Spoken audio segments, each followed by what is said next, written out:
el doctor Alejandro Casas Fernández, del Centro de Investigaciones en Ecosistemas de la Universidad Nacional Autónoma de México, en campus aquí en Morelia.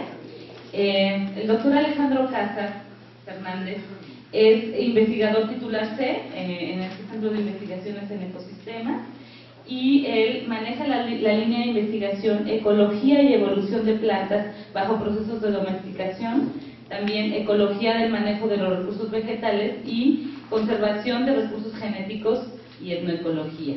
Son las líneas de investigación que él maneja, que él ha desarrollado, y en las cuales tiene una amplia gama de publicaciones, de artículos de investigación en revistas internacionales arbitradas, artículos internacionales arbitrados en otros índices, direcciones de tesis de licenciatura, maestría y doctorado en temáticas en etnobotánica, manejo tradicional, domesticación y origen de la agricultura, variación morfológica, variación genética de plantas manejadas, selección artificial, manejo silvícola in situ, entre otras temáticas que ha desarrollado.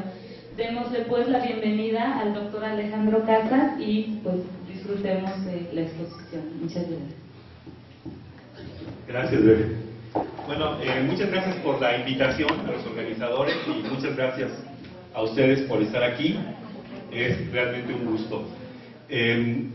Bueno, a mí me pidieron platicar sobre este tema, manejo sustentable de recursos, naturaleza y cultura, tratando pues de ofrecer un panorama de las reflexiones, de las cosas que hemos hecho también. Y la siguiente. Pues yo voy a básicamente abordar dos temas. Voy a hablar en un principio sobre conceptos básicos de manejo sustentable. Es un término llevado y traído que requiere mucha reflexión, requiere ante todo visualizar de qué se trata. No es un concepto tan fácil. Entonces me parece que es muy importante ponernos primero de acuerdo a qué nos referimos con manejo sustentable cuando hablamos de esto. Y después me quiero ir a un estudio de caso, que es los estudios que hemos hecho en el Valle de Tehuacán. Hemos hecho estudios en varios lugares de la República, en distintas zonas culturales, pero quiero mostrarles un poquito de esta región en particular para que los aspectos teóricos los podemos visualizar de manera más aterrizada en un caso concreto. Esa es la razón, ¿no? Cuando abordemos Tehuacán, vamos a tratar de ver un poco acerca del uso y manejo de la diversidad, ¿no? Y la diversidad de formas de uso y de manejo. También vamos a tratar de ver ejemplos, un ejemplo en concreto, de cómo se dan las relaciones entre sociedad y naturaleza alrededor de un recurso en particular. Y después lo vamos a ver alrededor de un sistema, para tratar de ver distintas escalas de los problemas. Bueno, entramos. Manejo. Primero habría que ponernos de acuerdo en qué es esto del manejo, ¿no? Lo llevamos, lo traemos, y manejo puede implicar muchas cosas, pero sobre todo son intervenciones humanas transformadoras de la naturaleza, de sus elementos, de los sistemas que componen esa naturaleza, de acuerdo con una intención. Eso es parte de la acción propiamente humana que, digamos, incide en la transformación de la naturaleza. Es parte de una forma de apropiación de la naturaleza. Puede manifestarse el manejo de distintas maneras. Una es aprovechando los sistemas, los elementos de la naturaleza, conservando. Todas ellas implican una intención. Ahorita vamos a hablar un poquito más de ellas. Otra manera es restaurando lo perdido, recuperando lo perdido. Y otra es planificando, planeando lo que se va a hacer. Esas son distintas expresiones de lo que hoy podemos entender como manejo. Es muy importante cuando estamos analizando conceptos, teoría acerca del manejo, ubicar distintas escalas. El manejo, las acciones humanas, pueden ocurrir a distintas escalas, temporales, Hay procesos que ocurren en plazos cortos, otros que ocurren en plazos muy largos. Espaciales, hay cosas que ocurren en unos cuantos metros cuadrados y hay otros que ocurren en kilómetros cuadrados o más, la biosfera en su conjunto, ¿sí? Hay procesos que también involucran distintos estados de organización. Hay cosas que el manejo determina a nivel de individuos. Si estamos interactuando con un árbol, ese árbol tiene una consecuencia de lo que hacemos. Pero también lo podemos visualizar en términos de conjuntos, de agrupamientos de organismos, es decir, de poblaciones.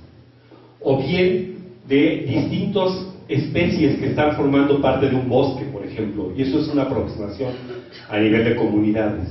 Y factores bióticos y abióticos que integran la idea de los ecosistemas. Es decir, aquí estamos tratando de representar que las escalas en las que ocurren los procesos son muy importantes. Bueno, la siguiente. No solamente ocurren procesos a esas escalas, también ocurren a escalas de la organización social, ¿sí? Hay cosas que ocurren a nivel de la familia y que son muy relevantes estudiar. Hay otras que ocurren a nivel de las comunidades, municipios, hasta el planeta, ¿sí? Y cuando analizamos o cuando diseñamos estrategias de manejo, ¿sí?, en general, tenemos que visualizar esas escalas. La siguiente. Bueno, hablemos un poquito del aprovechamiento. ¿Qué es esto del aprovechamiento? ¿Qué implica? Aprovechar implica procesos para obtener y para usar los recursos. Y esos pueden ser desde la recolección hasta la agricultura. La siguiente. Cuando hablamos de conservación, hablamos de intenciones humanas, ¿sí? No solamente no tocar, ¿sí? En la conservación se involucran manejo, intenciones transformadoras para mantener los recursos o los ecosistemas, o los sistemas que estamos hablando, sistemas socioecológicos. Eso es lo que en términos generales entendemos como conservación. Y sabemos que puede haber in situ, ¿sí?, en el mismo sitio en donde se desarrollan los procesos, o ex situ, por fuera de ellos, como un jardín botánico, por ejemplo. La siguiente. Cuando hablamos de restauración, nos referimos a intervenciones para recuperar recursos, funciones, procesos, ecosistemas, lo que nosotros estemos intentando recuperar. Eso implica la restauración. Y cuando hablamos de ordenamiento, nos referimos a procesos para planificar, planear el manejo de los recursos en el espacio y en el tiempo, ¿sí? Hoy estamos familiarizados con herramientas de percepción remota. Seguramente ustedes en sus materias ven esas herramientas, pero en el campo la gente no tiene necesariamente esas herramientas que ustedes tienen, y sin embargo existe una organización del espacio que se desarrolla a partir de la propia visión que tiene la gente de su territorio, ¿sí? Entonces aquí hay visiones muy importantes que entender desde el punto de vista de cómo lo llevan a cabo las personas, y desde luego hay herramientas. Esto es de Beren, es de los primeros, hace un poquito de tiempo que hice este trabajo en la región de la mariposa monarca, y lo rescaté a propósito de esta plática porque Beren es muy querido. Bueno, hoy tenemos esas herramientas. Bueno, esas son manifestaciones o son los significados que tienen los términos de manejo en general. Pero el manejo o estas intervenciones humanas sobre los ecosistemas han tenido consecuencias importantes. Y creo que esa problemática de las consecuencias es muy importante, porque es lo que nos motiva a pensar que en una particularidad de este manejo, que es el manejo sustentable. Parte de esa problemática pues la vemos expresada en imágenes como esta. Las intervenciones humanas dirigidas, es decir, el manejo, han tenido consecuencias importantes sobre el planeta, sobre los ecosistemas. ¿De qué tamaño han sido esas consecuencias? Bueno, aquí hay una estimación de carácter global que nos indica que con estimaciones de los datos que se han podido recuperar, que aproximadamente la mitad de la superficie de cobertura forestal del planeta se ha perdido en los últimos 8.000 años. ¿En qué pensamos en los últimos 8.000 años? En un modelo de civilización del que somos consecuencia, digamos. Estamos hablando del origen de la agricultura, ¿sí? Del origen de las civilizaciones que se asocian a la invención de la agricultura, ¿sí? Y que desemboca a lo que somos en el presente. Pero es muy importante tener en mente que en realidad los grandes cambios que ha habido en todo esto que les estoy diciendo ha ocurrido en menos de 2 siglos. Es decir, que los procesos se han acelerado dramáticamente en los últimos 200 años. Digamos, podemos irnos un poquito más con la revolución industrial. Pero en realidad este impacto de 8.000 años ha sido altamente significativo en los últimos 200 años. Entonces, tenemos que dimensionar de qué estamos hablando. La siguiente. Y esto es porque nosotros hoy, en la realidad, podemos visualizar procesos de manejo en contextos rurales, ¿sí? Como estos, que implican transformaciones, que implican cambios, sin duda. Pero también podemos dimensionar y comparar esos procesos, la siguiente, con cosas como estas, que implican procesos industrializados de aprovechamiento de la naturaleza y que tienen consecuencias serias. Aquí tenemos un mapa que puede ser de cualquier lugar del mundo. Este es el caso de Paraguay, ¿no? Pero en los últimos 50 años la cobertura vegetal de ustedes, ¿no? Ha cambiado dramáticamente, ¿sí? Insisto, puede ser muchas zonas del país el caso, y estos procesos han sido los causantes en tan solo 50 años de esos grandes cambios. Así, bueno, podemos ver imágenes como estas, ¿no? Estamos hablando de modelos de apropiación, modelos de manejo, ¿sí? Son formas, son expresiones de manejo de la naturaleza con un propósito específico que en este caso es asociado a intereses industriales y que tiene consecuencias desestructuradoras bastante dramáticas. Bueno, esta problemática y otras más que mencionaremos muy rápidamente, ¿sí? Que aquí en esta imagen, que podría resultar espectacular, muy bonita, en realidad es dramática, ¿sí? Esta es una imagen de la Tierra vista desde el espacio, que nos indica pues la luz que se puede ver en la oscuridad, ¿sí? Y que nos habla de las regiones del mundo en donde el ser humano tiene un impacto muy importante. Bueno, de aquí debe surgir la idea que nos conecta esto que estamos hablando alrededor del manejo con el de la sustentabilidad. Desde luego que esto está asociado a una problemática que va desde lo local hasta lo global, ustedes lo saben, ¿no?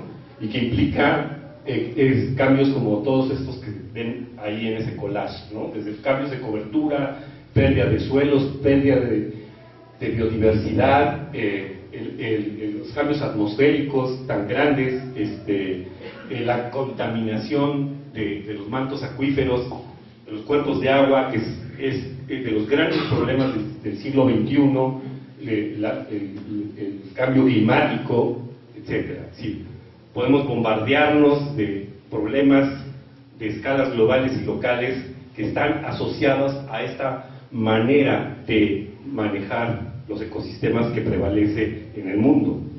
Y desde luego, no solamente se trata de ver los efectos que hay sobre la naturaleza, sino también de ver la problemática que está relacionado con las propias sociedades humanas, ¿no? Y aquí hablamos de procesos de empobrecimiento que en términos globales crecen exponencialmente, y estamos hablando de transformaciones culturales que están pues avanzando también dramáticamente. No podemos perder de vista esta problemática.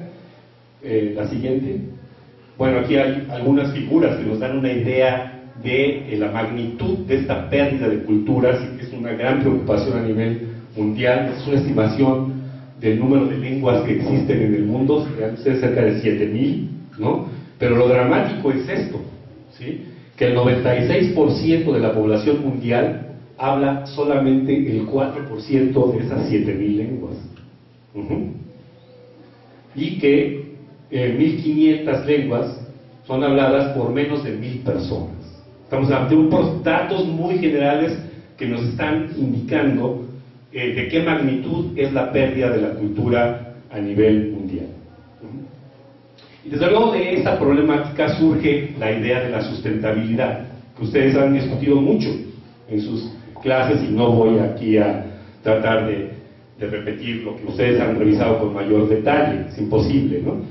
Pero hoy sabemos que este concepto es muy debatido, tiene significados muy diversos, en lo que creo que todo el mundo está de acuerdo, ¿sí? Es en que es un concepto multidimensional, que no puede verse solamente desde una perspectiva ecológica o solamente desde una perspectiva tecnológica o política, sino de manera integral desde distintas perspectivas. Creo que eso es lo que en este momento nos es útil recuperar. La siguiente. Y tenemos que ponernos de acuerdo en generalidades de qué entendemos por manejo sustentable, ¿sí? Porque desde luego las demás cosas que vimos hace ratito son expresiones de manejo, pero claramente no sustentables, ¿verdad? Entonces estamos partiendo de una crítica, de una realidad que nos parece muy preocupante, a la que hay que encontrarle una perspectiva, y esa perspectiva la podemos encontrar, o la estamos buscando, ¿sí? Construyendo una idea que es el manejo sustentable ¿de qué? De los recursos, de los ecosistemas, de las funciones, de los procesos que hay en esos ecosistemas, de todo eso. Y esa búsqueda pasa por considerar estrategias para asegurar el mantenimiento a largo plazo de esos recursos, de esos ecosistemas, de esos procesos de los que estamos preocupados, ¿sí? O sea, esta es una premisa. Buscamos hacer intervenir la naturaleza de tal manera que la podamos mantener a largo plazo. Pero también tenemos que pensar en procesos que aseguren el bienestar social y económico. Y esto, crean ustedes, es una cosa que cada quien puede entender de manera distinta. Es decir, alrededor de esto podemos debatir muchísimo, pero al menos plantearlo como una premisa insoslayable es muy importante, ¿sí? No es nada más, hay procesos que pueden ser muy limpios en términos de sus consecuencias en la naturaleza, pero muy sucios en términos de lo que ocurre en los contextos sociales, y no se pueden disociar. Y el resguardo de la cultura pues es también una meta importante alrededor de las estrategias de manejo sustentable. El significado de esto, créanme ustedes que no es trivial, y esto es algo que nos motiva como una premisa a reflexionar, y lo más importante es que todos podamos hacer una reflexión en nuestro quehacer cotidiano y en nuestro quehacer profesional para llenar de significado estas premisas, ¿sí? Estas premisas adquieren significado en contextos concretos, en una comunidad, en una región, etc. La siguiente. Ejemplos de lo que tenemos que pensar, o en el significado que puede tener esto en distintas escalas, en distintas formas de visualizar los recursos, ¿sí? Son, por ejemplo, estos. Cuando hablamos de recursos genéticos, que en otro momento platicaremos de eso con mayor detalle, estamos hablando de que la principal preocupación es mantener la diversidad genética. La diversidad genética de los maíces, la diversidad genética de los frijoles, la diversidad genética de los capulines, por ahí de Andalucía, ¿no? Eso sabemos que es muy importante, y en otra ocasión hablaremos de la importancia que tiene. Pero es una meta.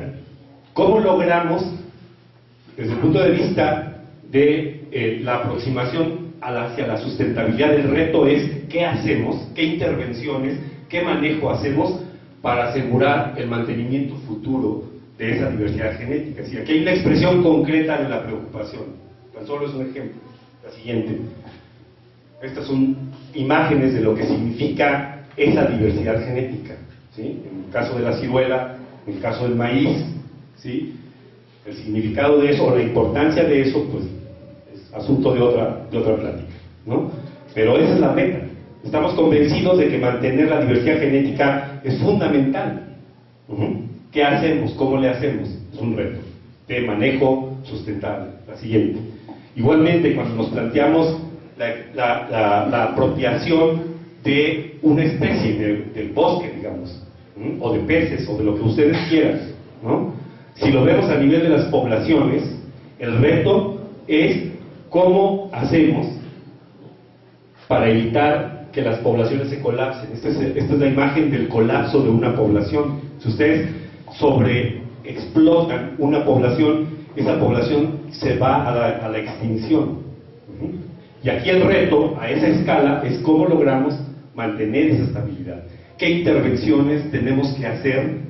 ¿Qué instituciones debemos desarrollar? ¿Qué acuerdos comunitarios debemos adoptar para llegar a eso? ¿Sí me explico? La siguiente. Y desde luego, sin perder de vista los otros aspectos que hemos dicho, lo del bienestar y lo del resguardo de valores culturales, etc. Cuando hablamos a nivel de comunidades, tenemos que pensar en otros aspectos. Comunidades nos referimos a conjuntos, a ensambles de varias cosas que hay ahí en los bosques, ¿no? Y aquí lo que es relevante como indicador de qué tan bien le va al sistema es, digamos, monitorear cuál es la consecuencia del manejo sobre la diversidad de especies que componen este sistema. Y también sobre qué interacciones son clave para que se mantenga este sistema. Son ejemplos de cómo aterrizamos esta idea del manejo sustentable. Y lo podemos ver también a escala ecosistémica. ¿Sí? Los ecosistemas son unidades complejas que implican lo biótico y lo abiótico. Y ahí el reto para poder saber el estado de salud o el diagnóstico de qué tan bien le va a ese ecosistema que estamos interviniendo, pues no puede ser analizando cada uno de sus componentes. Tenemos que pensar en las funciones generales de ese sistema. Entonces, no sé si me explico, si el reto de intervenir y de monitorear qué tan bien le va a los sistemas que intervenimos, pues depende de a qué escala estamos hablando. Bueno, voy a tratar de pasar ahora a hablar del caso del Valle de Tehuacán para tratar de visualizar un poco más concretamente un contexto, ¿sí? En un contexto concreto esto que estamos viendo. Bueno, vamos a tratar de platicar sobre formas de uso y manejo y ejemplos de recursos y de sistemas. La siguiente. Bueno, el Valle de Tehuacán es una región muy pequeña del país, ¿sí? Es una región de aproximadamente 10.000 kilómetros cuadrados. Si ustedes lo ven en una imagen del país, es realmente un puntito.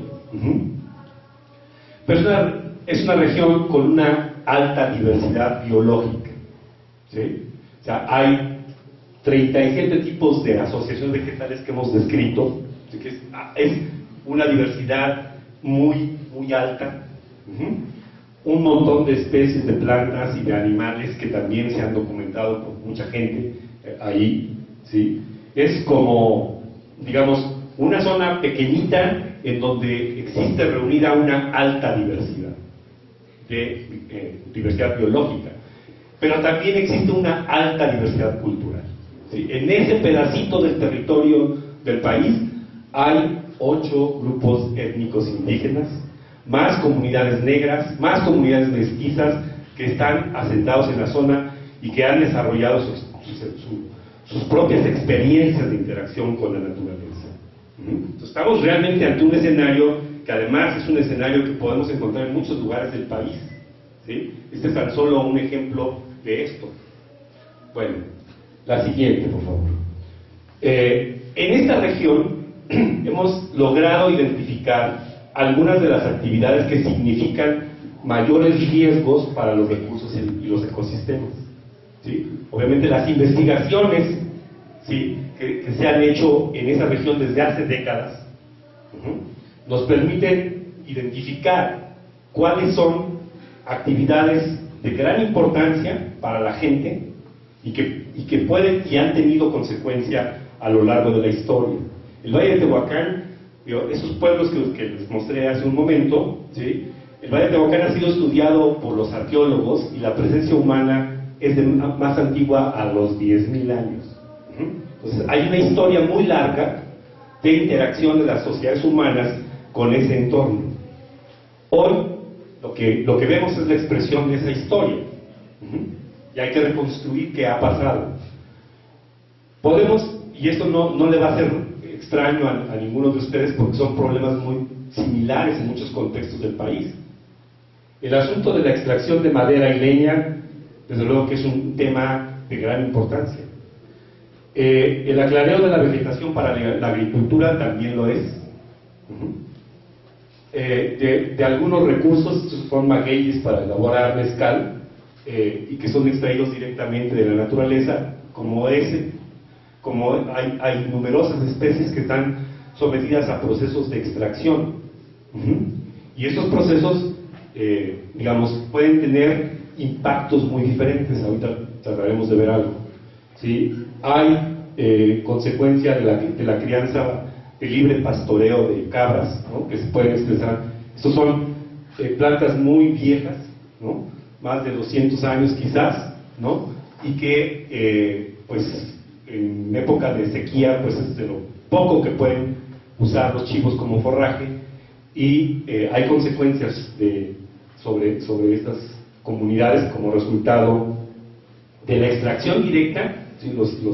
Las biznagas que se comen en la rosca de Reyes son de aquí, son de estas plantas, y también son forraje para chivos, ¿no?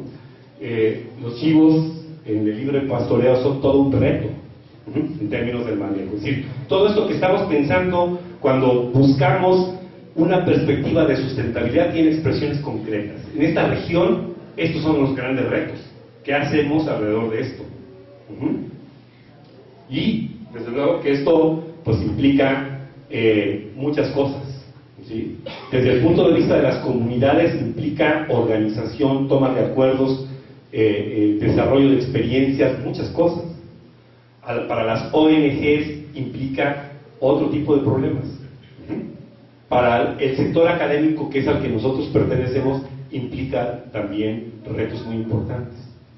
Creo que es muy importante destacar que la acción directa de las comunidades, de las ONGs y de los sectores académicos, entre otros, son complementarias, ¿sí? Y son de mucha importancia a cada uno de ellos, y hay que asumir el rol que a cada uno le toca. Bueno, ¿qué es lo que nosotros consideramos que nos ha tocado? Pues hacer investigación, entender qué está pasando ahí. Y créanme que eso lo valoran tanto las ONGs como las propias comunidades. Si hay algo que nos dan en las universidades son herramientas para poder entender qué está pasando. Y esto hay que valorarlo. La gente en los pueblos lo valora. Bueno, nuestra estrategia ha sido tratar de entender qué está pasando con el manejo de los recursos vegetales. Y hay toda una parte social, cultural, alrededor de este asunto del manejo que hay que entender. Hay cosas que nos da la sociología rural, cómo la gente construye acuerdos para acceder al agua, al bosque, a la tierra, etcétera, es un tema fundamental, ¿sí? Los procesos culturales que hay alrededor de este manejo, los procesos económicos que hay alrededor de estas formas, de estas expresiones de manejo, son muy importantes. Crear grupos de trabajo multidisciplinarios, interdisciplinarios, para entender en común problemas, es algo deseable, es algo que hay que hacer. No hay biólogos que entiendan a cabalidad qué pasa con la economía ecológica o con los procesos culturales, y no hay antropólogos que entiendan a cabalidad los procesos ecológicos. pero si nos juntamos podemos hacer cosas distintas. Es un poco la idea.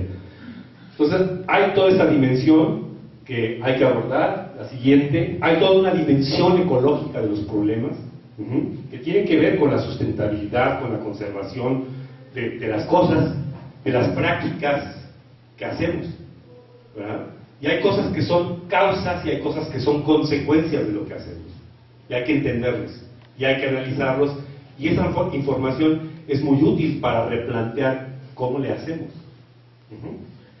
Y hay una tercera vertiente que a nosotros nos fascina y que tiene que ver con los procesos de evolución asociados al manejo de los recursos, y que tiene que ver con cómo moldean los grupos humanos la diversidad, ¿sí?, en procesos de domesticación. En otra ocasión, pues, le pediré a Bere que me invite para platicar de lleno sobre domesticación. En esta ocasión no podemos hacerlo, pero les prometo que en otra ocasión regreso. La siguiente. Ese es el esquema de trabajo de nuestro grupo. Voy a platicarles algunas cosas que nos parece que son relevantes. Bueno, un aspecto importante es el diagnóstico del uso local de la diversidad. ¿Por qué? Porque aquí hay más de 10.000 años de historia. ¿Sí? No nos vamos a inventar el hilo negro. Si nos planteamos una estrategia de manejo sustentable, lo peor que podemos hacer es decir, pues inventémonos de aquí en adelante qué va a pasar, ¿no? Cuando hay una experiencia de más de 10.000 años, eso es absurdo, ¿sí? Insisto, eso es lo mismo que ocurre en muchos lugares del país. Hay toda una experiencia humana que es fundamental para diseñar cualquier estrategia hacia el futuro. Bueno, ¿qué hemos encontrado a partir de este diagnóstico?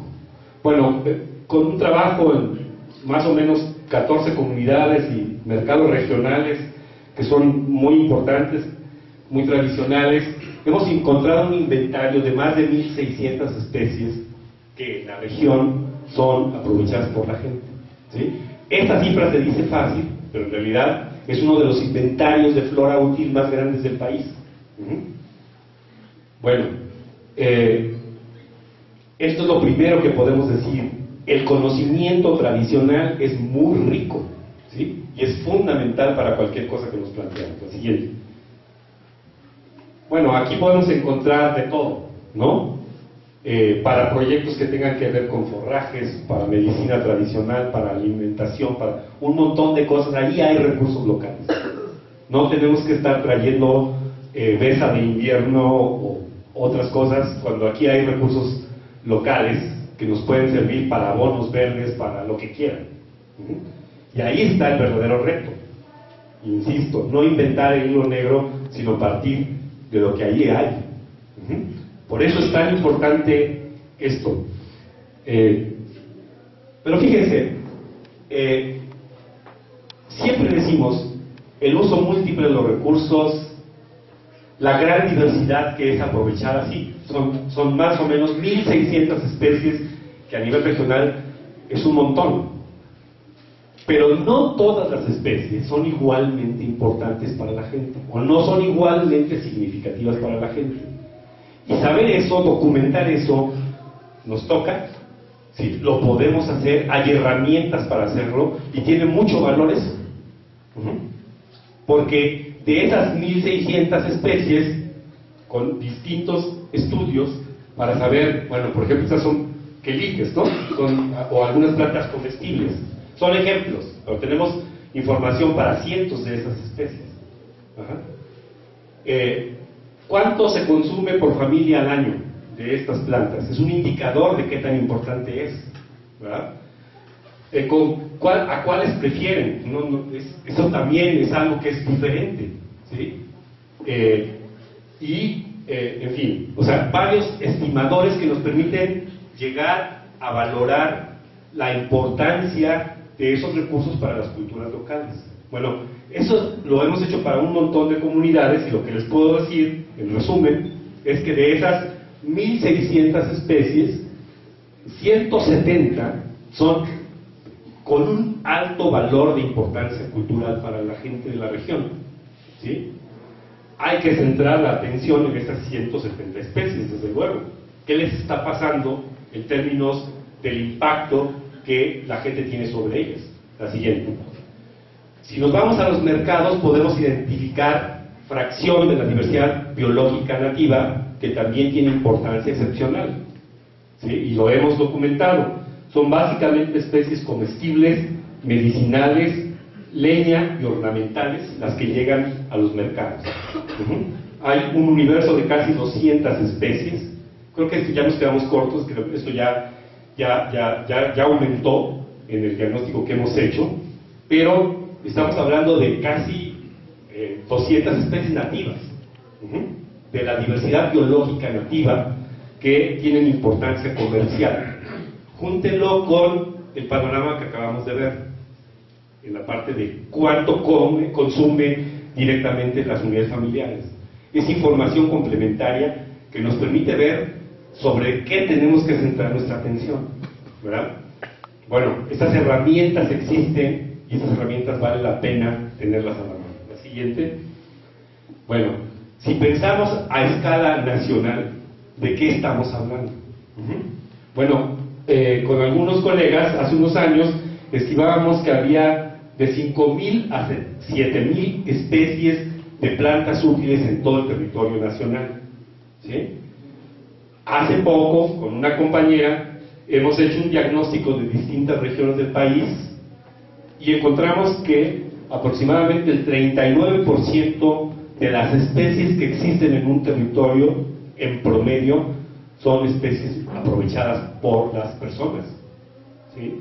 Esto nos sugiere que si pensamos en esta cifra a escala de la diversidad que existe en el país, que hay cálculos que pueden ser cerca de 30.000 especies, como plantea Víctor Toledo, o otro escenario que es de aproximadamente 25.000 especies, como lo plantea José Luis Villaseñor, ¿sí?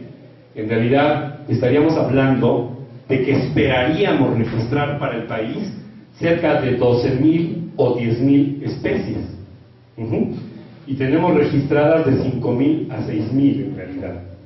¿Qué quiere decir esto? Que hay todo un mundo de investigación etnobotánica por delante a desarrollar.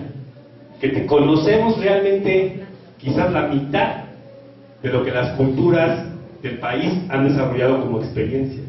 Y esto nos debe sugerir la importancia que tiene continuar desarrollando investigaciones en esta dirección. La siguiente. Bueno, la siguiente. El tema no es nada más qué tan importantes son, sino también qué les pasa, ¿sí?, a esos recursos que aprovechamos. Y esto pasa por hacer un análisis de este balance en cuánto hay y cuánto extraemos, ¿verdad? O sea, porque hay plantas de las que extraemos mucho y son muy abundantes y quizás no nos preocupe tanto. Pero hay plantas de las que extraemos mucho y hay poquito, y quizás ahí sí nos preocupamos un poquito más. Y esto es lo que trato de representar aquí. Podemos hacer una tipología del riesgo asociado a la intervención humana, al manejo. Cuando son muy abundantes y es baja la extracción, lo pongo en verde, el riesgo es bajo. Pero podemos aumentar o disminuir la abundancia, extracción baja, y quizás no haya tanto problema.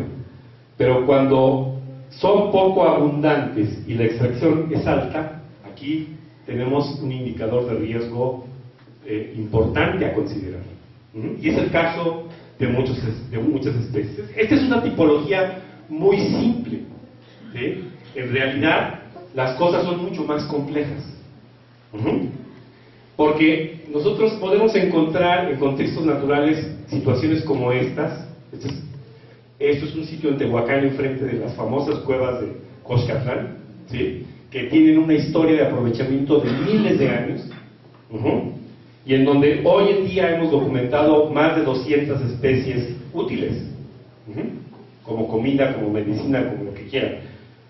Y a lo que le pasa a los elementos que componen una comunidad como esta, ¿sí?, puede estar influida por factores naturales, como variaciones climáticas entre años, fuego, catástrofes, terremotos, etcétera, pueden afectar lo que hay aquí, ¿sí? Pero desde luego que también el aprovechamiento de los recursos está modulando qué es lo que puede pasar ahí, ¿sí? Y de eso se trata, de poder entender cuál es la consecuencia de esto. Bueno, ¿cuál es la consecuencia de esto? Lo podemos ver a distintos niveles. ¿Qué le pasa si nos comemos la fruta de este cactus? Puede no ser tan importante, pero ¿qué le pasa si nos lo tumbamos y nos lo llevamos para hacer el techo de nuestra casa? Ahí creo que sí le pasa. Entonces, hay intervenciones que tienen una mayor o menor consecuencia, ¿sí? Y el riesgo que pueden marcar, la pauta de riesgo, digamos, que pueden marcar, es mucho más compleja que las 4 categorías que les puse antes. Bueno, pueden afectar la sobrevivencia y la reproducción de estos organismos. Pueden afectar que las poblaciones se extingan. Pueden afectar la diversidad de lo que hay ahí, ¿sí?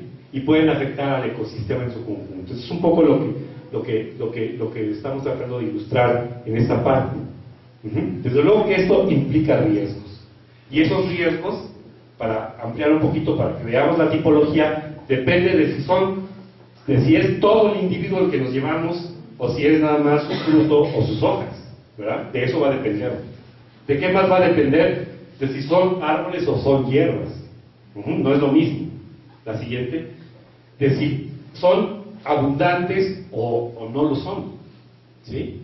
O sea, eso está dado por otros factores, pero si tenemos un recurso escaso, pues tenemos problemas. La siguiente, afecta si tiene una distribución muy amplia en la región o solamente hay especies que ustedes no saben que están muy restringidas.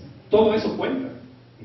La siguiente, hasta si estamos hablando de una reproducción sexual asociada a reproducción asexual o no. Hay magueyes que tienen los 2 tipos de propagación y quizás tienen menos riesgo, pero hay otros que solo dependen de la semilla y el riesgo es mayor. ¿Sí me explico? También, si estamos trabajando en zonas áridas o en bosques templados, la cosa es diferente. O sea, la tipología de riesgo que les puse hace un rato es una caricatura, ¿sí? En realidad, el riesgo tiene expresiones múltiples. El siguiente. Y esos riesgos, ¿sí? Pueden ser, digamos, asociados también a procesos sociales o culturales. No solamente depende de la abundancia, sino de qué tan apreciados son los recursos por la gente. La siguiente. ¿Cuánta demanda tienen los mercados? El mercado marca pautas importantísimas que hay que entender, porque a veces es un cambio en el precio de un producto el que marca el que la cosa cambió y se lo llevó la tostada. Pero también es importante tomar en cuenta que la gente no es pasiva, que la gente construye acuerdos, ¿sí? Y en las comunidades en donde se construyen acuerdos, el riesgo, ¿sí? En la medida que hay mayor cantidad de acuerdos, puede disminuir.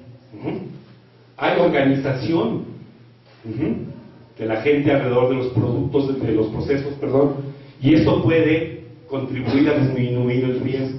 La siguiente. Hay técnicas de conservación más deliberadas, más directamente influidas, en donde las ONGs, por ejemplo, tienen un papel muy importante para complementar. La investigación también tiene mucho que aportar, ¿sí? Para hacer estos procesos más dinámicos. Y desde luego que estos procesos complementarios pueden incidir en una disminución del riesgo. Me quedan como 10 minutos, algo así. Bueno, vamos a ver hasta dónde llegamos. Ok. Las respuestas de la gente ante esos riesgos es muy variable también. La siguiente. Vamos a hablar del manejo, ¿sí? Ante el riesgo, la gente no es pasiva. Ante el riesgo, la gente toma acciones organizativas, tecnológicas, etc. La siguiente. Puede haber, aquí vemos en esta imagen, huellas de cultivo. Aquí hubo una milpa. Y aquí hubo, junto a esta milpa, dejaron en pie un montón de cosas, las personas. Esto es una estrategia. Esto es una estrategia de manejo de esa unidad ambiental, que tiene un propósito deliberado de mantener a estas especies, que tienen un significado para esa cultura que lo está dejando así. Bueno, documentar eso es muy importante. La gente, hemos visto muy frecuentemente que hay o recolección o agricultura, y no es así, ¿no? Esto que estamos viendo con estas plantas no es ni solamente recolección ni solamente agricultura. Hay otras formas intermedias de manejo, ¿sí?, que tienen su propia racionalidad, y esto está poco documentado en el campo. Si hemos dicho que de los usos de las plantas conocemos la mitad, del manejo conocemos, yo creo que ni el 1% de lo que ha sido la experiencia mesoamericana del manejo tradicional de sus bosques. Y ahí tenemos que dirigir mucha atención. No me va a dar tiempo de avanzar mucho más, pero por lo pronto, por lo menos, me parece que dejarles esta perspectiva de que hay un campo abierto muy importante sobre el manejo de los recursos desde el punto de vista local, ¿sí?, y que hay que entender, documentar con herramientas que en estos contextos podemos desarrollar, es muy importante. La siguiente. Este es el caso de Tehuacán, el mismo que vimos hace un momento, ¿sí? 1.600 especies, dijimos, era el inventario. Pero hemos detectado manejo en cerca de 600 especies, la mayoría de las cuales son nativas.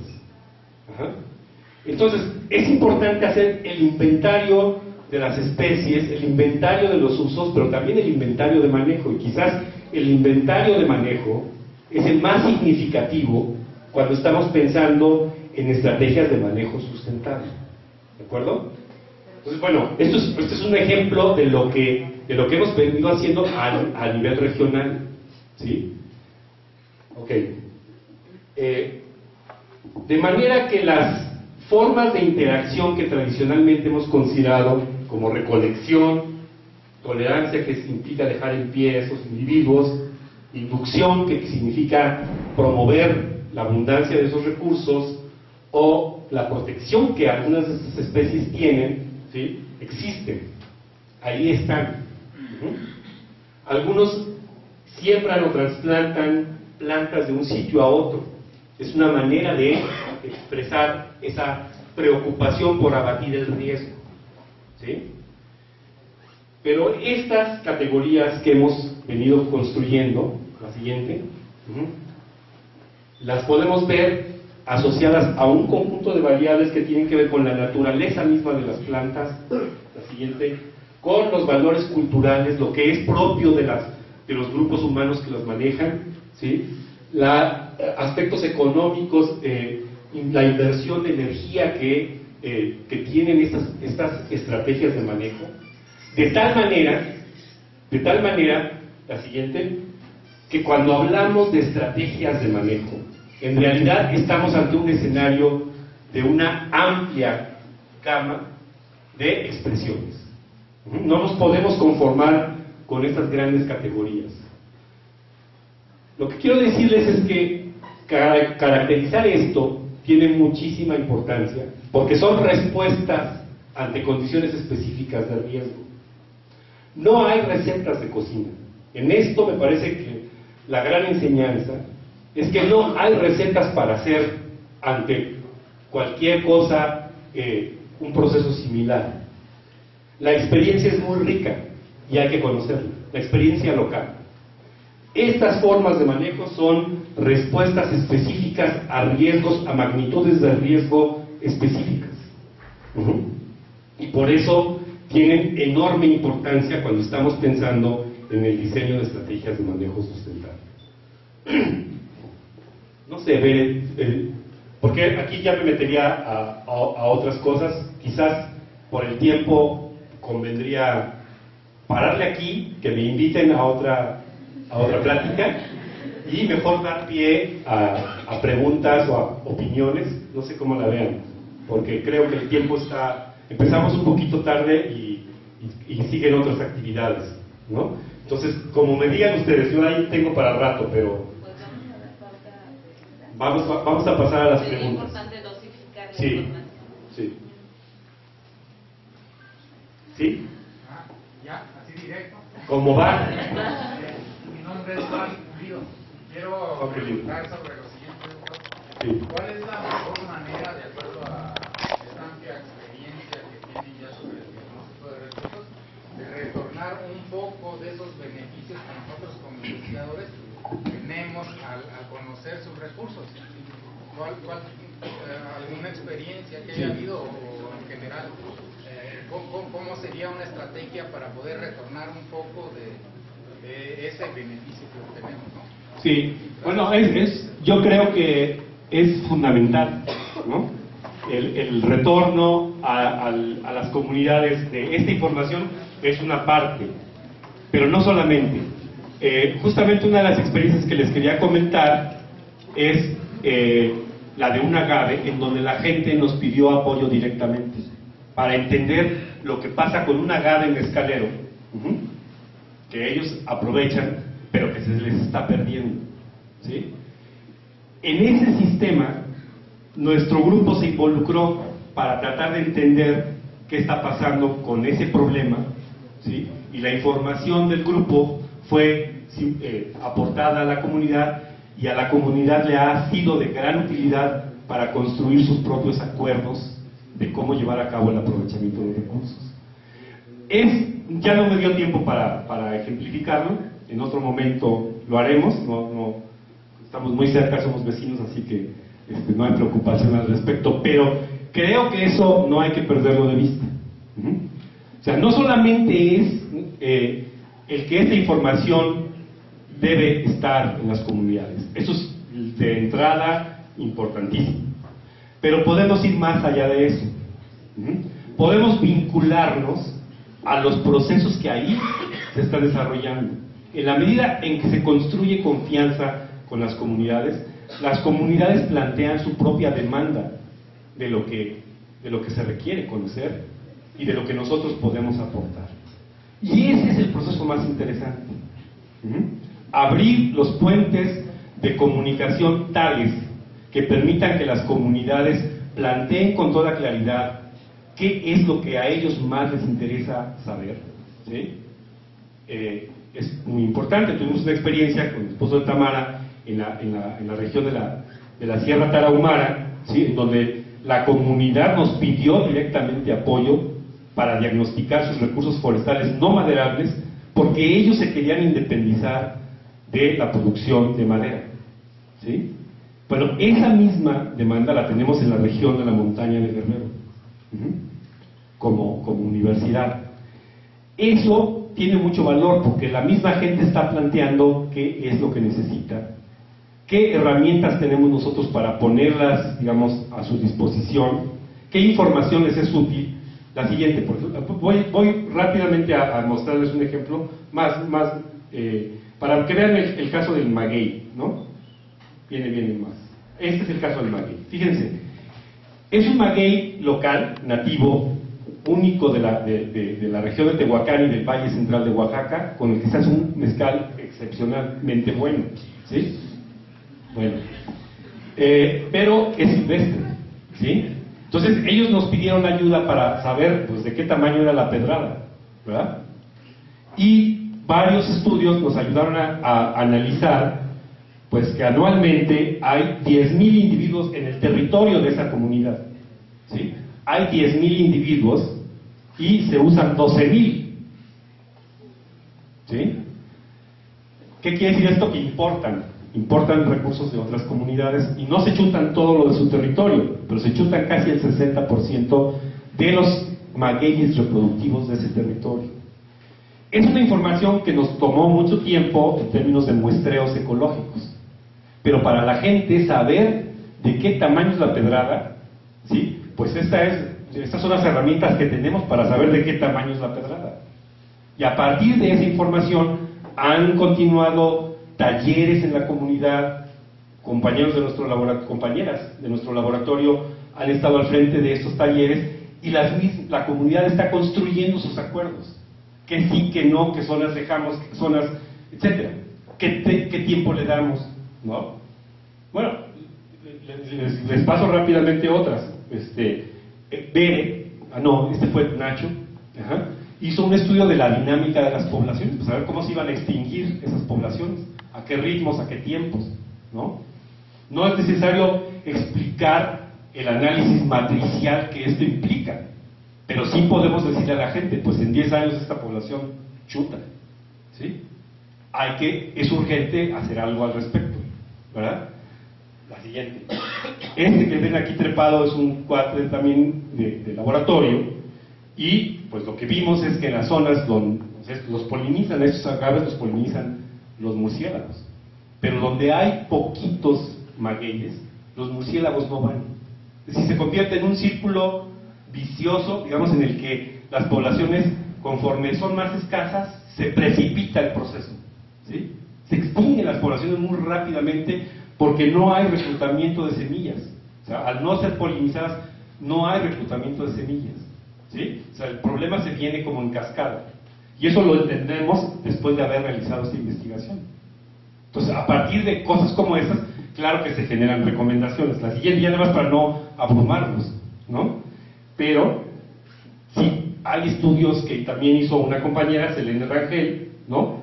De cómo en realidad sobreviven. Ellos hicieron un programa de reforestación y se les murió el 90% de lo que pusieron, de lo que plantaron.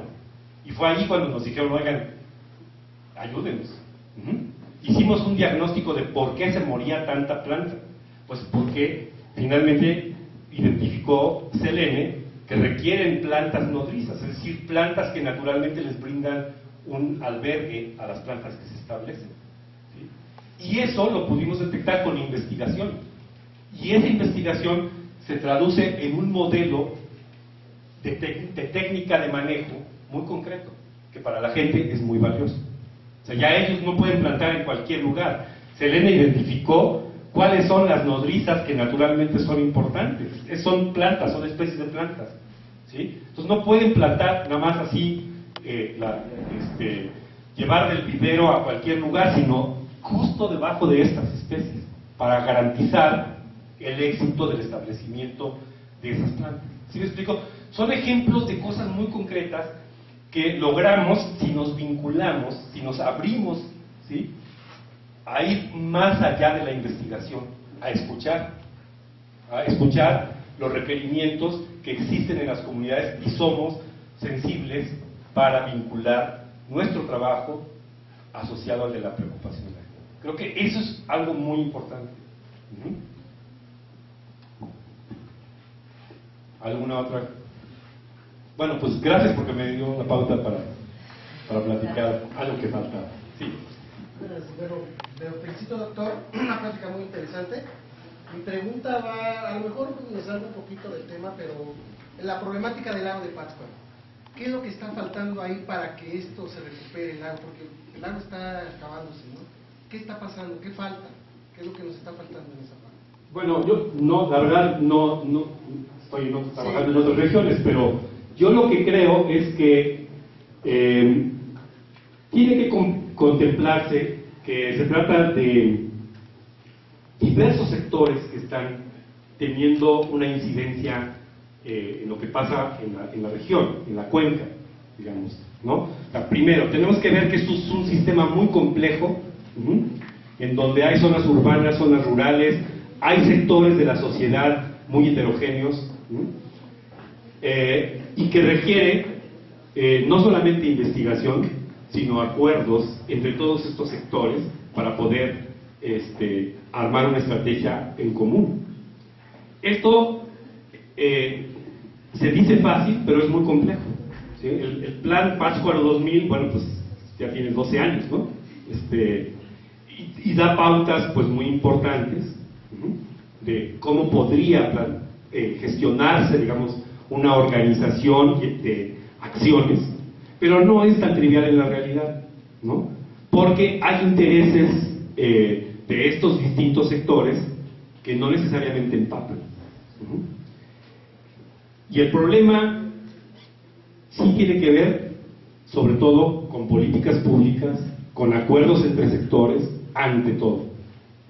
Si se puede o no talar, si se puede o no sembrar, si se puede o no aplicar fertilizantes, si se puede o no descargar las aguas residuales, son eminentemente asuntos de organización social, de políticas públicas, etc.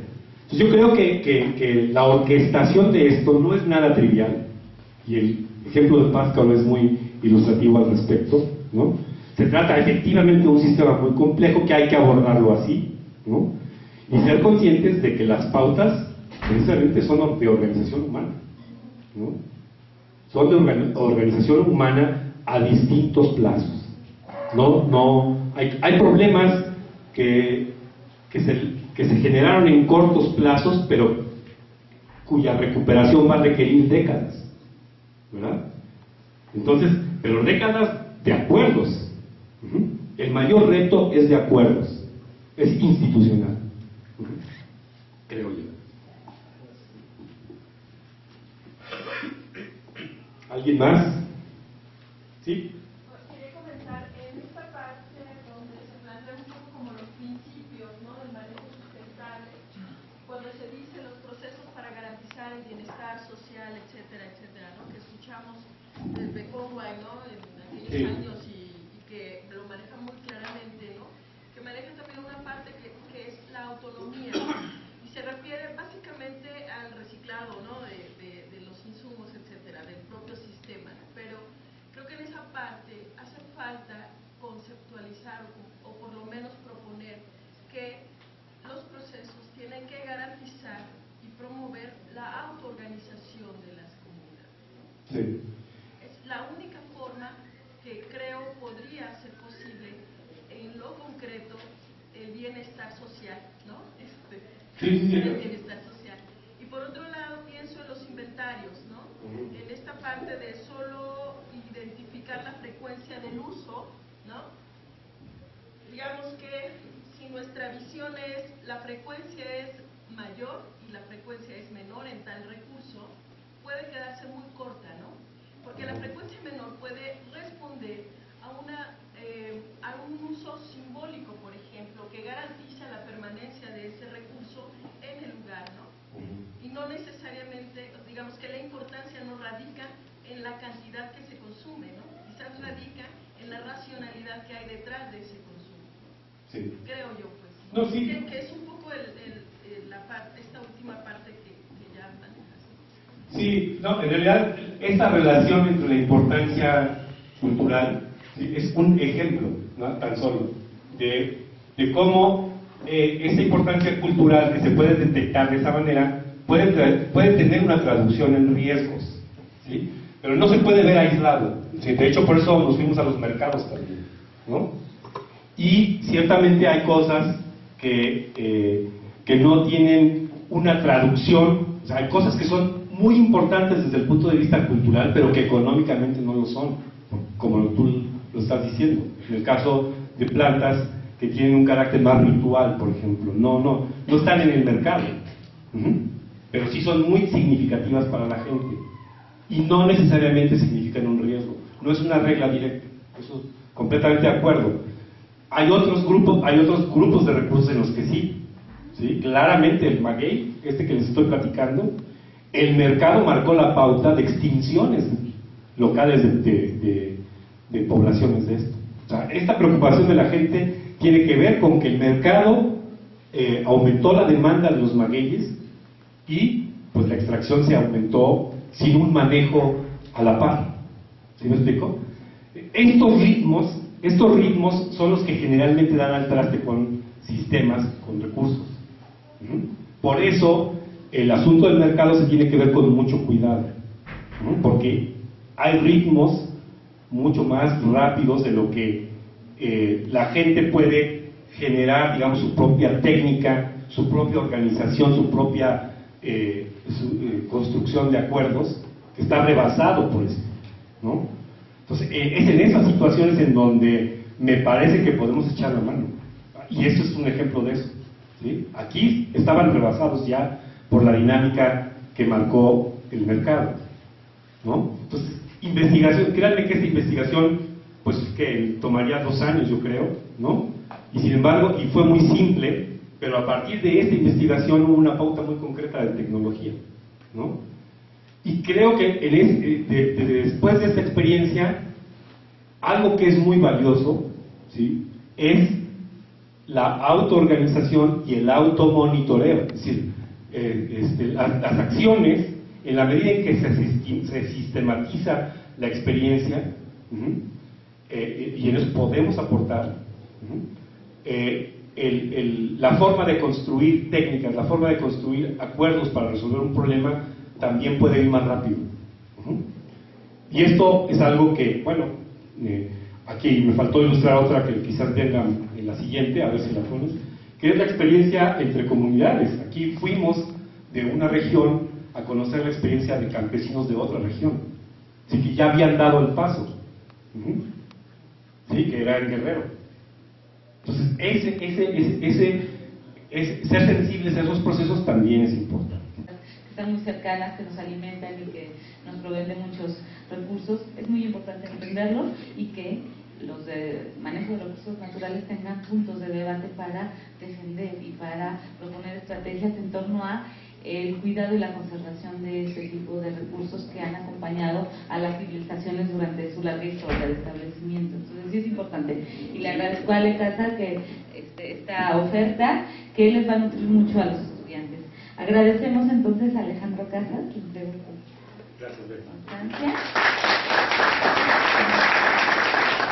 Y continuamos entonces, aunque un poquito tarde, han de comprender. Las mesas de trabajo, entonces les solicito que pasemos inmediatamente a las mesas de trabajo y principalmente a los ponentes que ya vayan a entregar su presentación. Muchas gracias y bueno, hasta adelante.